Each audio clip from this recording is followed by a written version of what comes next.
This may be a shock to you. If you don't watch the news, you might be not aware of this. We are at war. Constantly. There is threats of war. There is visions of war. There is wars actually being fought at this moment. There are thoughts of wars to come. There's civil war being talked about. Throughout the world, we're at war. You turn on the news, you see Ukraine and Russia, and you see the allies. Do we get involved? Do we not get involved? Will it make the conflict worse? We hear the politicians here talk about, if this side wins, this is going to happen. If this side wins, this is going to happen. You got pro this, you got pro that, you got anti this, you got anti that, and everybody's at each other's throats. We are at war. It's nothing new. The Bible tells constantly throughout the scriptures that we're going to be at war. We're going to have fights. We're going to have struggles. We're going to have conflicts. It's what do we do in those conflicts? When those wars start, what happens? Now, the next couple of weeks, we're going to go through Ephesians chapter 6. Paul gives us the tools of warfare that we need for the battle at hand. We call that the armor of God. And we're going to go point by point and talk about what each of those pieces of equipment are and how we use them and what they're used for. But the first thing we got to do is establish what's going to happen. We got to talk about the game plan and who we're fighting against. If you read through Sun Tzu's The Art of War, which every military leader that this country has ever had, and since the letters were written, has studied and implemented. And the first thing it tells us in that is know your enemy. Know who you're fighting against. Paul does that in Ephesians chapter 6. Right off the bat, he tells us who we're fighting against. Ephesians chapter 6, I'm going to start in verse 11. It says, put on the whole armor of God that you may be able to stand against the schemes of the devil. That's who we're fighting against. Verse 12 says, for we do not wrestle against flesh and blood, but against the rulers, against the authorities, against the cosmic powers over this present darkness, against the spiritual forces of evil in the heavenly places. So right from the get-go, as he's telling us the armor we're going to put on, he tells us who we're fighting against, the devil, not against flesh and blood. Our enemies aren't who we see. It's Satan and the evil desires that he spawns through those people. Putin just didn't say, you know what, I'm going to go in and I'm going to invade Ukraine and I'm going to do this because I want to. No, that evil desire was crept inside him, and it's a fight against darkness. The issues we have in this world today, most of them are because of our evil desires. Actually, I'm not going to say most of them. All of them are because of somebody's evil desires and wickedness. And we've allowed wickedness and evilness and sinfulness and lawlessness to run rampant to the point to where we are at war because of that. It's not against one person. It's not against Biden. It's not against Trump. It's not against anybody else you want to throw in that circle of fight. It's against evil and wickedness and what we do against that. And we have to identify that. We have to recognize who we're fighting against and what tools they're going to use. Peter talks about this in 1 Peter chapter 5, verse 8. He says, be sober-minded, be watchful. Your adversary, the devil, prowls on a line like a roaring lion, seeking someone to devour. He prowls around like a roaring lion, ready to eat us up and swallow us.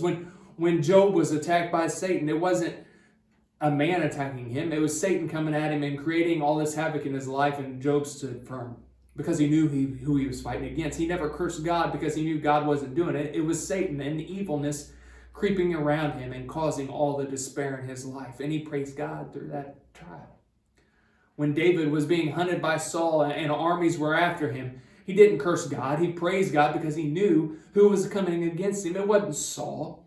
Yes, it was the man Saul, but Saul was anointed by God, and David recognized that. But Saul had allowed evilness to creep into his life and cause him to do things that he should not do. So that's who we are fighting against. Now, as a baseball coach, one of the things we do to prepare for battle, I'll call it battle, even though a game is not a battle, we prepare for battle by looking at our opponent. And we study our opponent. We know what our opponent's going to do. One good thing, if there was any good thing to come out of the coronavirus in 2020, was everybody went live stream with all their games. So I don't have to travel to watch a team play to get a scouting report. I can just turn on the internet and I can watch what they do. And I can pick up their tendencies. And I can prepare our guys and our coaches watch game footage after game footage of this. And we go in to know who we're playing against and what we need to do to beat them.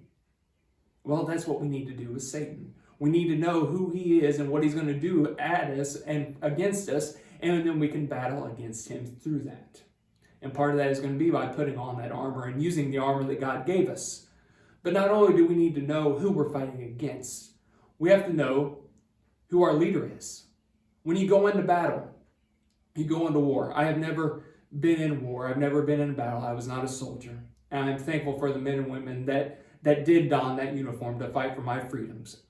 But those men and women that fight, they have a leader they look to. David was a great military leader. The young boy who ran to the battle line to fight Goliath. He knew who his opponent was. And when he became the leader of God's armies, the Israelites, the men looked to him because he was the leader and his eyes were focused on the leader, God. If you look throughout 1 Kings and 2 Kings and Chronicles and all the wars that were fought throughout the history of Israel, they have one thing in common. Not the man leading on this earth, but the God who was leading the armies of Israel. The God of Israel was their leader. And that's the second thing that we need to look at that Paul points to in Ephesians chapter 6. But he starts it off with, finally be strong in verse 10. Finally be strong in the Lord in the strength of his might. Put on the whole armor of God, that you may be able to stand against the schemes of the devil. So we know who we're fighting against. But according to Paul here, we know who's fighting for us and who's leading our army. God. God. Be strong in the Lord and the strength of his might. David was a great leader because his eyes were focused on God. He was a man after God's own heart, it says. And now he was full of failures and faults on this earth because he was a sinful man. But his eyes were still turned towards God because he knew who was leading him. God. When Joshua was leading the battle, who did he tell his soldiers and his people of Israel to turn to? Choose for yourself this day whom you shall serve, but as for me and my house, we will serve the Lord. Why? Because the Lord was the one that was leading the army. David in Psalm 27 says this, and I'm not going to read the whole thing, but I would encourage you to read through Psalm 27.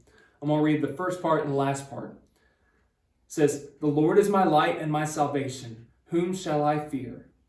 The Lord is my stronghold of my life. Of whom shall I be afraid? When evildoers assail me to eat up my flesh, my adversaries and foes, it is they who stumble and fall.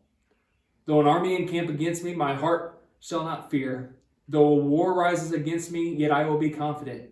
One thing I have asked of the Lord, that I seek after, that I may dwell in the house of the Lord all the days of my life, and gaze upon the beauty of the Lord and inquire in his temple. And at the very end of the chapter, he says this, in verse 13, I believe that I shall look upon the goodness of the Lord in the land of the living. Wait for the Lord. Be strong, and let your heart take courage. Wait for the Lord. David understood who his leader was, and he waited for him to make the moves, and he followed his leading. God is leading us. We just have to turn to him. He is the best leader you could ever have. No president, no general, no admiral, no colonel, no anything can lead you the way God can lead you, because there is only one person that knows the plans. In Jeremiah 29, he says, for I know the plans I have for you, declares the Lord, plans to prosper you and not to harm you. He knows the game plan, and he knows the outcome. Now, we can know who our enemy is. We can know who our leader is. But you also have to know your abilities. I'm going to break some harsh news to you. You are not capable of doing it by yourself. You're not good enough. Paul tells us in Romans, for all have sinned and fall short of the glory of God. Paul also says in Romans that there is no one that is righteous, no, not one. So, if we're going into battle and we're not capable of winning a war by ourselves, then what do we do? Who do we turn to? What What's the point of fighting? That's the problem. You need to get out of the way. I've already said Jeremiah 29:11. For I know the plans I have for you, declares the Lord. 1 Samuel 2:3 says the same thing. Philippians 4:13, for I can do all things through Christ who gives me strength. It's not me, it's Christ who gives me the strength. It's Christ who is fighting for me. 1 Corinthians 15:55-56 says the exact same thing. Where, O death, is your sting? Where, O death, is your victory? That death and that sting is swallowed up by Christ. It is him who gives us the victory, is what Paul says there in 1 Corinthians. But I think it's perfectly all summed up in Exodus chapter 14:14.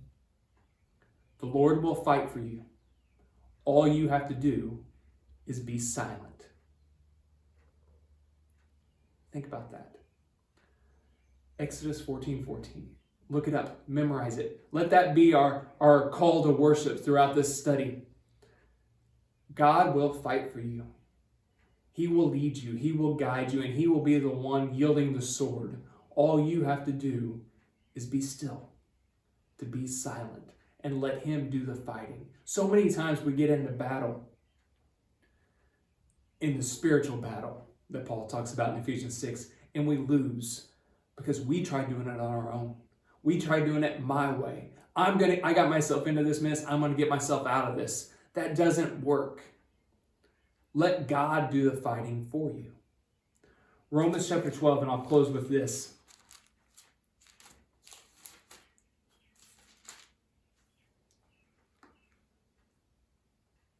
I appeal to you, brothers, therefore, brothers, by the mercies of God, to present your bodies as a living sacrifice, holy and acceptable to God, which is your spiritual worship.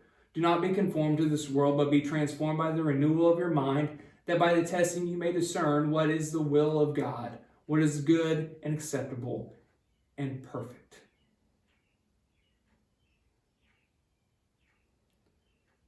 Offer your bodies as a living sacrifice. In the battle of war, give of yourself to God and get out of the way and say, you do the leading, you do the fighting. I know who my enemy is. It's not my neighbor, it's not my coworker, it's not the Democrats, it's not the Republicans, it's not the Ukrainians, it's not the Russians, it's not the Chinese, it's not anybody on this earth. It is Satan and his evil schemes, and he is prowling around like a roaring lion, waiting to devour us. But if we offer our bodies as a living sacrifice and get out of the way, and we are silent and say, God, this battle is yours, the battle's won. We will overcome. We will win. Because nothing is going to separate us from the love of God. Not tribulations, not trials, not temptations, not death. The victory is ours, declares the Lord. That's if we know who we're fighting against, we know who our leader is, and we know our abilities. And our abilities are great because Christ already won, and he's got the fight in his hand. So, I go back to Exodus 14:14. The Lord will fight for you. All you have to do is be still. Have a great week.